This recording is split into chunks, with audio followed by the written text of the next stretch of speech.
You're listening to Two Bobs, Conversations on the Art of Creative Entrepreneurship with David C. Baker and Blair Enns.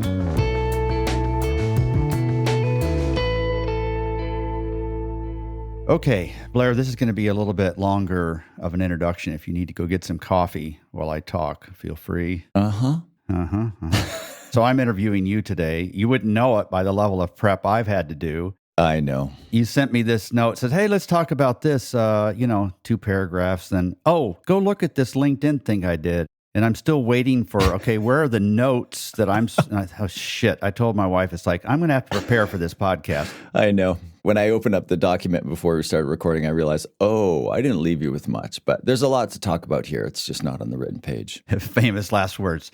So the problem of mechanistic thinking. I read through the stuff you sent me, and I'm kind of putting it together, and I got this image in my head of like a zombie apocalypse, and I'm protecting my family, and there's this creature coming towards me, and I go get my rifle, and I start shooting, and nothing stops it. It just keeps coming at me, versus like a vehicle coming at me where I know like I can just take out the tires, or I can shoot the engine block and the engine will stop. It's like one is a machine that operates with certain rules. The other is this complex adaptive structure, or whatever it is. One of them is one, one's the other. And we think that the business is a machine when it's actually more complex. How did I do so far? Not bad. Not bad. I know what that means in your world. I know what I hate, and I don't hate it. Well, so you and I were talking about failing memory and just laughing about getting old. And I've often said, I even say this in the preface to my latest book, that I've always hated the question, what advice would you give to your younger self? But it's funny, in the last 2-3 years, so I'm 59, last 2-3 years, I have just started to see all kinds of patterns that I guess take a few decades for you to notice. I'm now realizing, now that I've put onto paper and printed it in a whole bunch of books, that I dislike that question. I now realize, there are patterns that I see that would have been beneficial to understand earlier in life. And it's like they've just started to reveal themselves to me because maybe I'm just waking up. But one of them is this idea that mechanistic thinking is everywhere. This is a universal problem. We'll bring it back down to the domain of the business because that's the most relevant part. But I think, as I've said to you recently, I'm writing about whatever I want to write about, or the things that I'm interested in now, like talk about an old man. It's all relevant to business in some small way, so I'm bending it to the business. But my larger observation that we are all so guilty of mechanistic thinking, of looking at the things in our lives and seeing them as machines. And the smarter you are, the more you see yourself as a person who works through logic and inductive or deductive reasoning, the more you will be guilty of this. And I see it everywhere. And intelligence is not a buffer for this. Like I've already said, it seems to be the more intelligent people are, at least in certain domains, when they're in these linear logical domains of science, engineering, accounting, etc. There is this tendency to view things as machines. And the big one is the business, but it's not just the business. Yeah. We would have never tried to tackle a topic like this in the early days of Two Bobs. But there was an episode recently that was released about the big theory of everything, which was sort of philosophical like this one was too. And the response to that one was pretty off the charts, which I think kind of gives us a little bit of encouragement that, maybe we can go up a level and talk about some of this stuff. I wonder if part of what you're thinking comes from the fact that most of these businesses that are listening start small, where they are a little bit more mechanistic, and then every person you add, every additional service offering, every market you address increases complexity, and we just sort of encircle all of it and try to get our arms around this business. And even though there's a part of us subconsciously that knows, listen, this is more complicated than I think, we try to get our arms around it and say, okay, we've got to circle the troops here, and these are the ways we're going to manage the business. And you reference timekeeping. It's like the bigger we get, the more we're going to clamp down on timekeeping to make sure that we can manage this business as it gets more complex. As you were setting that up, as you're talking through it, I'm thinking, this is really interesting. I hadn't thought about it before. Your business is not a machine, it's a complex system, and There's a subset of complex systems known as complex adaptive systems. It's a complex adaptive system. So the adaptive part means it learns. But if we look at the distinction between, machines are complicated and complex systems are complex, what's the difference? They're both made up of numerous parts. But in a complicated system, like a machine, there's a pretty straightforward relationship between the parts that is predictable and knowable. So it's easy to deduce what's wrong, and probably more pertinently, it's easier to predict the outcomes of changes that you will make. So that's just any machine, a computer, a clock.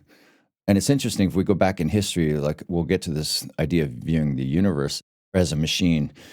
I didn't look up the timing of this, but back in the day when the most complicated machine on the planet was a clock, people would view the universe as a large clock, and God was the clockmaker. And then now the most complicated machine is a computer, so now our tendency is to view the universe like a large computer. Now, in a complex system, you do have many different parts, but it's their relationship that's different. Here's a definition: complex systems made up of many interacting agents or elements whose relationships are dynamic, nonlinear, and emergent.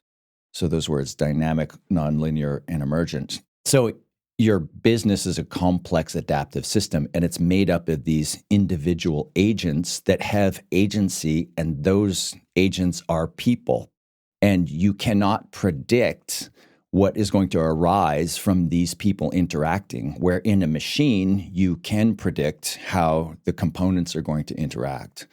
Your people bump up against each other. You have culture issues. I mean, when I say issues, I mean good and bad. You have the dynamics of culture. You have the dynamics of feelings.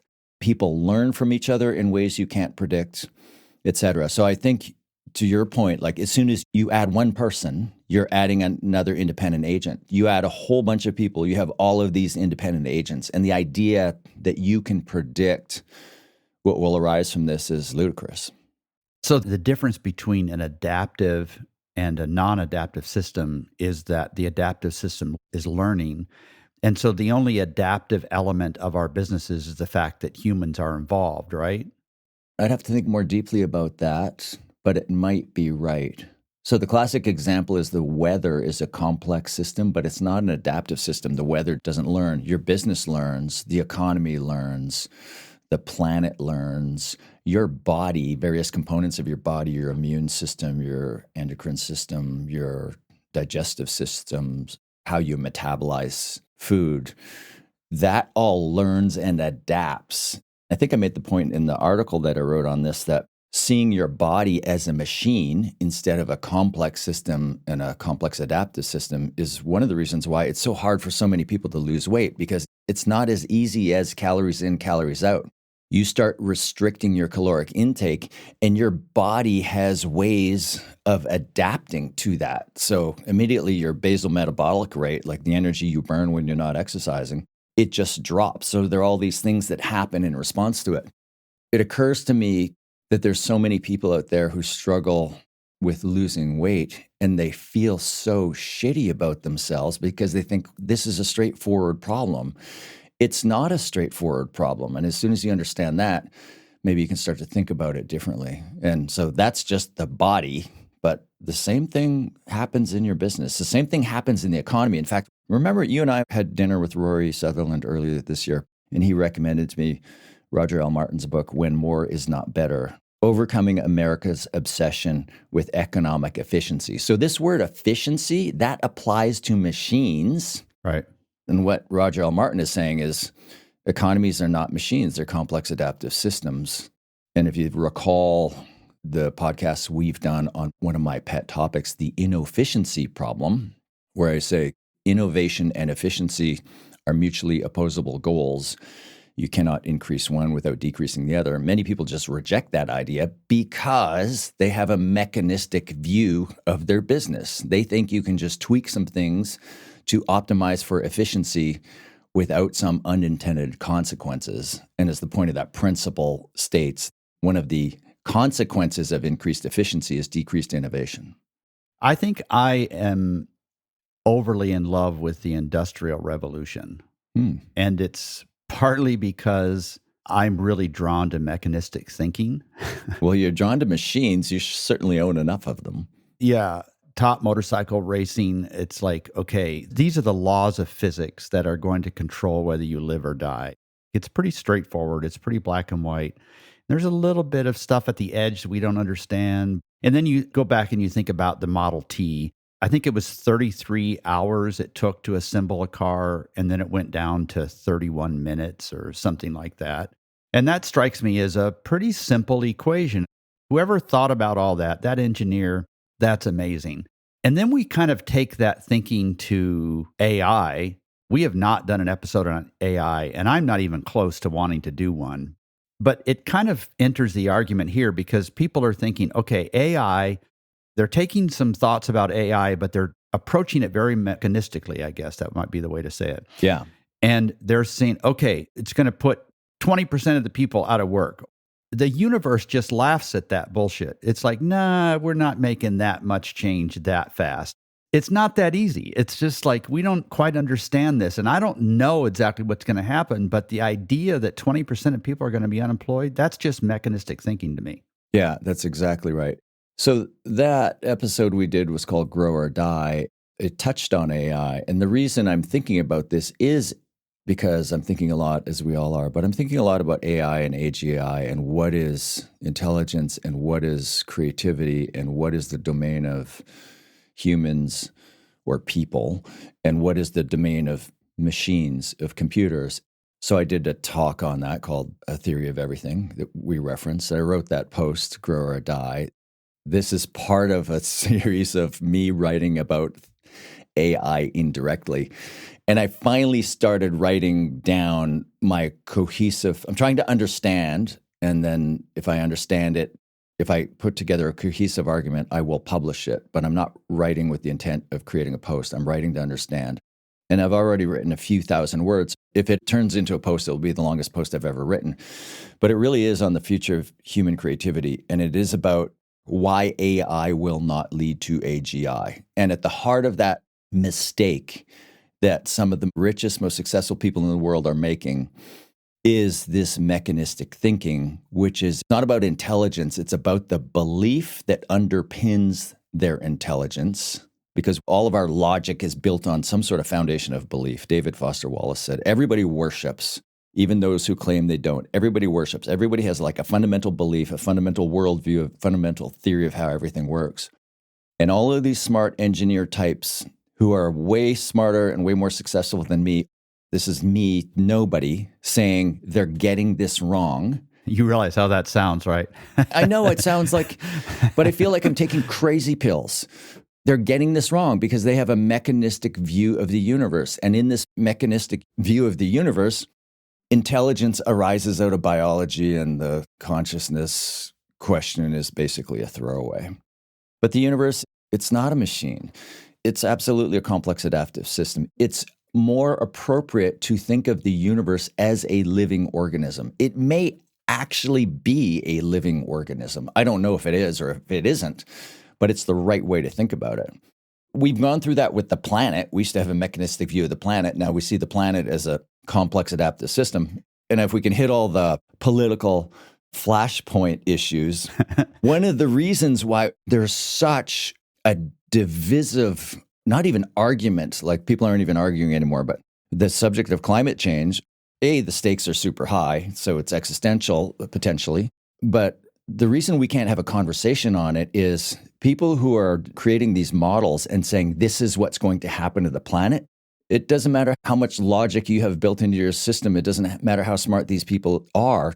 These models, they're not worthless, but they're not right, because we don't understand the planet's ability to adapt. This isn't me saying climate change isn't an issue we shouldn't be doing something about, we shouldn't be worried about it. I think we should be doing something, and we should be worried about it, and we should be talking about it. But these prophecies of doom do not help. And that's like, okay, we can model this out. This is what's going to happen. The planet is so freaking complex and so adaptive, we cannot predict what's going to happen. You gave an example of the difference in predictability and complexity that I was really drawn to thinking about, particularly because something really bad happened just about 40 minutes from me a week ago. Yeah. So the Accurate Energetic Systems, AES, it's where they make TNT and all kinds of explosive things. Something went wrong and an entire building disappeared, including 15 people that they could only basically identify using the rapid 2-hour DNA sort of testing. And, the ATF is researching it and they'll come up with some answer. It probably won't be the right answer, but if they can find the real answer of what happened, it will be a very specific mechanistic thing. Like something did this and then it caused this and then this happened and bam, then there was no turning back. Okay. Now compare that in your example, you compare that kind of thing like somebody dismantling a bomb. It's very dangerous, but it has rules, there are laws. Compare that with a gifted therapist untangling someone's past. And I couldn't help but think about the explosion that happens sometimes. This overlaps with AI. It's like the idea that I'm going to tell all my problems to AI and it's going to counsel me out of this. It's like, do you realize how silly that? The best therapists in the world barely understand people. And that's an example of a complex adaptive system. Now you're running a firm with 40 of those people in it, and you are serving 30 clients, and you're serving a world of 200 and some countries and billions of people. Now, you might need to be rethinking everything every day and realizing that you don't have your arms around everything. Be humble about how much you can control and how to explain everything. It's just do your best, follow basic rules, but don't pretend that this is something that you can completely understand and get your arms around. Yeah. As you're bringing it back to the business, this is really, it's not an anti-efficiency episode. It's not an anti-efficiency rant, but it's like my abstract for the email that went out for this post was, if efficiency is not your guiding principle, then what is? So a lot of firms still selling time have utilization targets, right? And they have people tracking time. So the timesheets are lies, but we measure them anyway. We have utilization targets, and we're trying to do all these things to push past this like hidden barrier that for some reason we can't seem to get past this barrier of being more efficient. But we keep trying, and as you push some mass toward the speed of light, it requires an exponential increase in energy. And so it's like we're all of this energy, all of this focus, all of this management angst around getting a few more points of billable efficiency. This is a result of mechanistic thinking. The solution isn't to abandon the pursuit of efficiency and be completely chaotic. Let's just not worship at the altar of efficiency. Let's appreciate that this is greater than the sum of its parts. The parts evolve, learn, change. And as a result, the mechanism, it's more fluid. Like you're better off thinking of your business as a living system than you are thinking of it as a machine. So if you're an accountant, if you're an engineer, where you're working in a world that is more mechanistic, you are going to bring that mechanistic view to your business. Now, a lot of these creative firms, they're owned by creative people. For creative people, culture is really important because they know creativity is something that arises out of the right culture. So they're really tuned into culture. They're more inclined to think of their business as a complex adaptive system. I suspect some of them feel like, yeah, but that's just the creative in me. The grownups around me are telling me I need to be pursuing billable efficiency targets and doing these other things. And I would say to those people, I think you should trust your intuition more. I mean, don't discount these things. You don't have enough efficiencies, you're out of business. But I think for a lot of people listening to this, their intuition around how the business should operate and the pursuit of efficiencies that makes them a little bit uncomfortable, I think their intuition is probably more correct and they should pay more attention to it. That's an interesting point. Maybe we should end here, but you think like, okay, here somebody comes to the field from a creative field. They tend to look at something as a complex adaptive system, but they look around and they realize, oh, I'm not making as much money as I should. I'll join this group and I'll ask other people what I should do. And then there's 3 suggestions and they sort of glom onto 1 or 2 of them, assuming that this will fix their world. And it's like, no, that fixed the other person's world. It may not fix your world. That's an interesting point. Trust your instincts more. But balance that with looking at results too. It's like you said, all timesheets lie, but all tax returns lie too. But the solution is not to omit tax returns. No, you still look at that stuff, but if you don't believe that there are complex adaptive systems, then try to tame a 61-acre farm like I have. It's a losing battle all the time. That doesn't mean I stop. It just means I realize my role in it, and I need to keep thinking and listening and being curious. And this business, it's fun, but it's also not depressing to think about it. It's like, oh, wow, there's so much more to learn here. This is really interesting. And I finally understand my business now. And then 7 months later, oh, it's a different business. Yeah. I don't understand it now. Yeah. Keep your agency weird. Move it to Austin. Yeah. Or Portland. Yeah. Thanks, Blair. Thanks, David. Thank you for listening to Two Bobs with David C. Baker and Blair Enns. Read episode notes and transcripts at twobobs.com. That's the number 2, BOBS.com.